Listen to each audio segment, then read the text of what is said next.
Shri Pratap Kesari Dev, Cabinet Minister.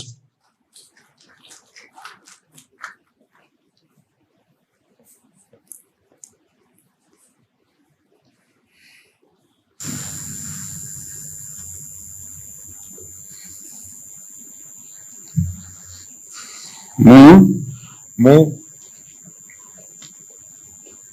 Pratap କେଶରୀଦେବ ଈଶ୍ୱରଙ୍କ ନାମରେ ଶପଥ କରୁଅଛି ଯେ ମୁଁ ବିଧି ଦ୍ୱାରା ପ୍ରତିଷ୍ଠିତ ଭାରତର ସମ୍ବିଧାନ ପ୍ରତି ଶ୍ରଦ୍ଧା ଓ ନିଷ୍ଠା ରଖିବି, ଭାରତର ସାର୍ବଭୌମତ୍ୱ ଓ ଅଖଣ୍ଡତା ରକ୍ଷା କରିବି, ଓଡ଼ିଶାର ରାଜ୍ୟର ମନ୍ତ୍ରୀ ରୂପେ ମୋର କର୍ତ୍ତବ୍ୟ ଶ୍ରଦ୍ଧା ଓ ଶୁଦ୍ଧ ଅନ୍ତଃକରଣରେ ନିର୍ବାହ କରିବି ଏବଂ ବିନା ଭୟ ବା ପକ୍ଷପାତରେ, ବିନା ଅନୁରାଗ ବା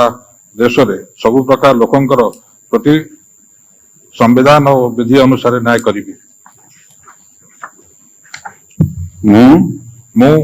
ପ୍ରତାପ କେଶରୀଦେବ ଈଶ୍ୱରଙ୍କ ନାମରେ ଶପଥ କରିଅଛି ଯେ ଯେଉଁ ବିଷୟ ରାଜ୍ୟର ମନ୍ତ୍ରୀ ରୂପେ ମୋର ବିଚାରକୁ ଅଣାଯିବ ବା ମୋତେ ଜ୍ଞାତ ହେବ, ତାହାକୁ ଏପରି ମନ୍ତ୍ରୀ ରୂପେ ମୋର କର୍ତ୍ତବ୍ୟ ସମୁଚି ନିର୍ବାହ ନିମିତ୍ତ ଯେପରି ଆବଶ୍ୟକ ହେବ, ତଦ୍ଭିନ୍ନ ପ୍ରତ୍ୟକ୍ଷ ବା ପରୋକ୍ଷ ଭାବରେ କୌଣସି ବ୍ୟକ୍ତି ବା ବ୍ୟକ୍ତିମାନଙ୍କୁ ଜଣାଇବି ନାହିଁ ବା ପ୍ରକଟ କରିବି ନାହିଁ।